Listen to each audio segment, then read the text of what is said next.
And while we're on this topic of violence against women, a disturbing video went viral on the internet this week, showing members of an Ohio school football team bragging about the rape of a 16-year-old girl. The girl was allegedly drunk, possibly drugged, and had been accosted by no fewer than 2 members of the football team before being dragged from party to party in a semi-unconscious state. Now, we here at RT are choosing not to show that video. Frankly, the teens recorded in that don't deserve any more recognition than they have already received. It's not a video itself that we want to talk about, but how it was obtained. Members of the NightSec, a group that is loosely affiliated with the hacktivist group Anonymous, released this video to protest the lack of legal action by local authorities. It's the latest example in their vigilante-style activism, where there's a lack of action by law enforcement officials or the government. Anonymous tends to step in. And they've promised to cause even more cyber commotion in the next year. Here's part of the group's newest video about what's to come in 2013. And they even leaked the information of 3,000 pro-Israeli donors.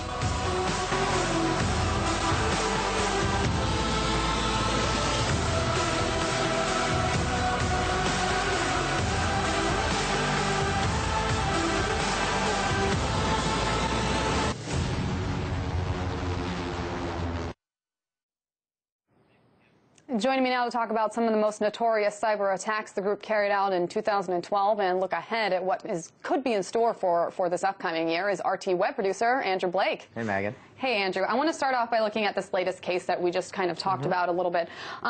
Look into some of the things that they did. I don't know about you, but this was the first time that I've really seen the group covered in a semi-positive light for releasing this video of these boys bragging about this girl's rape. So let me play you what the media did really quickly. Yeah, sure. If it were not for social media, as Susan's talking about, how this exploded in the nation's consciousness, would this case have ever gone anywhere, made it to a prosecutor? I want to celebrate, even though Anonymous is a bit of a controversial group, I want to celebrate social media, including Anonymous, for what they did here, because this is a new era where democracy in action and people going to the internet are now able to share information in a way that will hold prosecutors and law enforcement officials accountable every time when they don't proceed with a case and people think it's unjust. This is, as you said, a form of vigilantism, only it's a good kind. So they're celebrating their behavior, more or less. It's quite a change of face from what we first heard when the group came out about them being completely lawless. You really haven't seen anything like that in the mainstream media in a really long time, actually. In fact, when Anonymous first started getting any sort of coverage whatsoever, it was back in 06, 07. And if you talk to some Anons, they'll always point you towards a video that was done by a Fox affiliate in Southern California, where there was like an initial package done on this evil terrorism group called Anonymous that was just destroying the internet. They were hackers on steroids, and their mission was just to do harm and get their lols. But you know, things have come a long way, and people are actually starting to wake up and realize, okay, well, people with this group or who are aligning with this group are doing stuff where the majority of people, at least in our society, might actually accept with what they're doing. We saw that just last month after the Newtown shooting, when Westboro Baptist Church said, look, we're going to go over to Connecticut and we're going to protest these memorial services. And Anonymous pretty much sent out a call to arms immediately. And there were Anons from all over the country who actually traveled to Newtown and were, you know, not just on the internet, but there in real life, trying to stake out members of the Westboro Baptist Church so they can alert other people of where they're going to be, how they're planning on protesting, what they were going to do to demonstrate, and they were able to counter that before it even happened. So they were doing this, you know, real-life vigilante work, not just behind a computer screen. And that did receive a little bit of attention, but that was something where people really looked up and said, oh, maybe these guys are doing something more than just crazy internet hackery. And maybe they're doing something more than just raising alarms on the internet and shutting down websites. Maybe they're trying to speak a message with every website that they shut down, is what they're saying. That's always been the case. I mean, if you go back and look at the old operations going back to the last several years, there's been, I mean, they're always there for a reason. You know, Anonymous has always been able to pull people together and say, look, here's a mission that I think we can all get behind.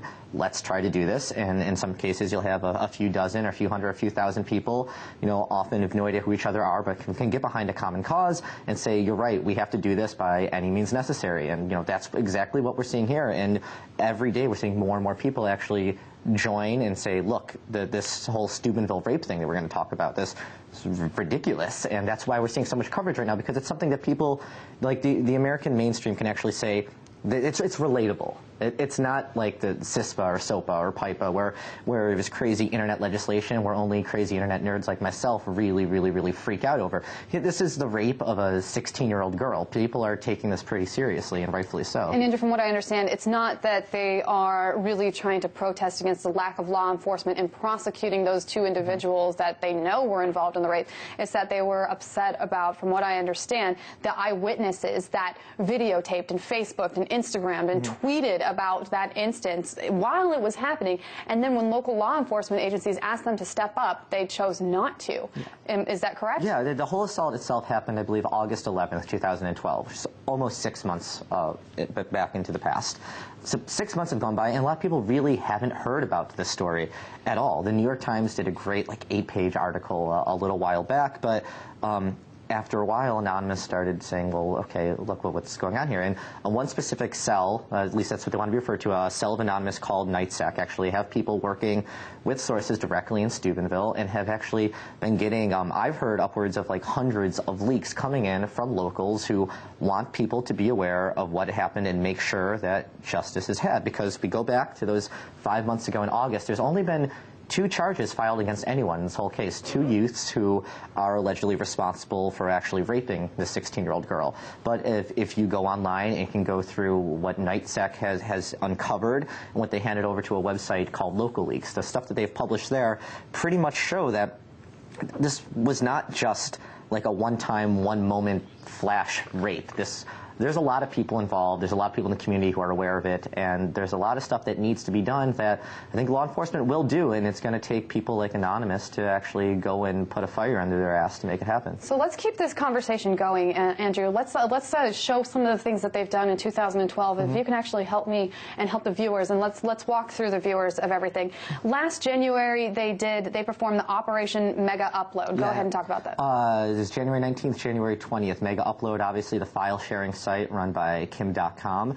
At one point, it was in the top 5 most visited websites in the entire world. And the FBI and the Department of Justice didn't like it, said it was encouraging copyright infringement, and shut it down. In response, a bunch of Anons got together and they took down the FBI website. They took down the website for the Recording Industry Association of America, and so on and so forth. And let's keep going through this. They also attacked the Israeli government website after Israelis launched a deadly airstrike on the Gaza region, and the Israelis also threatened to cut internet service to the people there. Moving on, they did the similar thing in Syria in November when President Bashar al-Assad threatened to take the internet out of the country. They kept that internet going there. And last month, they actually did exactly what you were talking about. They hacked the Westboro Baptist Church members' website because they were planning on picketing the funerals of those kids. So it's been quite a busy year for them, has it not? Yeah, I mean, absolutely. And a lot of people don't realize it because a lot of people think that these are just some nerdy computer hackers that are hiding behind screens in the United States who only care about, the lulz, if it were. But no, actually, there's, thousands upon thousands of people spread out over the course of the entire world who are making sure, like we said about with Syria and Israel, that people still have open access to information, that people are safe, that people can figure out how to get by these hardships when government regimes step in and try to censor the internet or, like we saw in Gaza, kill innocent civilians. So I have another quick question for you. I've got 2 quick questions for you I'm trying to get to. First, what are we expecting from them in 2013? Is there any way to know? No, of course not. I mean, if you, well, I don't, if you're really interested in finding out what like-minded individuals are doing on the internet, if you think that you can relate to some of these things and you can get behind some of these exact missions, you should just go online and look them up. It's crazy to see, just this operation right here with the rape in Steubenville. It got picked up by CNN and it it got picked up in The Atlantic, and people are caring about it and going online saying, how can I help? How can I learn more? And that's how people end up going to these chat rooms. People end up, exchanging tweets. So, I mean, obviously, no one can really tell what's going to happen in the future, but if people who actually think that they can get behind I don't want to say a common cause because we never really know how things are going to move, but it's not that hard to go and find other people on the internet who share similar interests and beliefs as you and to carry out a mission with them.